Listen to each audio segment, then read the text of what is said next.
রাধে রাধে বন্ধুরা, আশা করছি তোমরা সবাই ভালো আছো। আমরাও রাধা মাধবের কৃপায় ভালো আছি। যেহেতু তোমরা সবাই জানো আজকে উল্টো রথযাত্রা, তো আমাদের এখানটা ইস্কন মঠ আছে, এখানটায় আমরা বাড়ির সবাই মিলে আজকে যাব।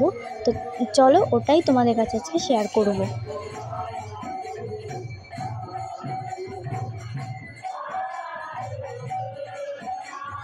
যেহেতু তোমরা দেখতে পেলে এখন কীর্তন হচ্ছে, তো আমরা কীর্তনটা শুনে এখন যেহেতু প্রসাদ নিবেদন করছে, আমরা সবাই মিলে এখন প্রসাদ সেবা করতে যাচ্ছি। দেখো সবাই এখন প্রসাদ গ্রহণ করছে। এখন আমরা প্রসাদ গ্রহণ করে নিই, তোমাদের আবার দেখাচ্ছি। আমাদের এখন সেবা করা হয়ে গেছে।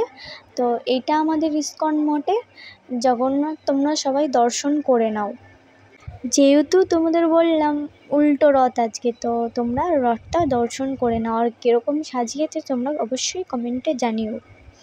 যেহেতু আমাদের এখানটায় ইস্কন মঠ খুবই ছোট, ওই জন্য ছোট্ট করে রথটা সাজিয়েছে। কেমন হয়েছে কমেন্টে জানিও।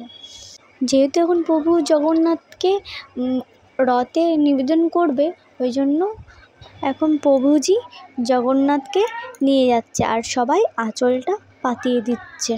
তো ভিডিওতে সব কিছু তো দেখানো সম্ভব না, যেইটুকুনি পেরেছি ওইটুকুনই তোমাদের কাছে শেয়ার করলাম। তো বন্ধুরা, তোমরা কোথায় কোথায় জগন্নাথকে দর্শন করেছো আর রথের দড়ি টেনেছো অবশ্যই কমেন্টে জানিও। যেহেতু তোমাদের বললাম আমাদের এখানটার ইস্কন মঠ খুবই ছোট, ওই জন্য ছোট্ট করে অনুষ্ঠান প্রতি বছর হয়। আর আমাদের মঠটা তোমাদের কেমন লাগলো অবশ্যই কমেন্টে জানিও। যেহেতু তোমাদের পুরোটা দেখাতে পারলাম না আমাদের মঠটা, তোমাদের যদি ভালো লেগে থাকে তাহলে অবশ্যই কমেন্ট করো, আমি তোমাদের পুরোটা দেখাবো রথ। তো বন্ধুরা, ভিডিওটা পুরোটা শেয়ার করতে পারিনি, ভালো লাগলে অবশ্যই লাইক কমেন্ট শেয়ার করে দিও। রাধে রাধে বন্ধুরা।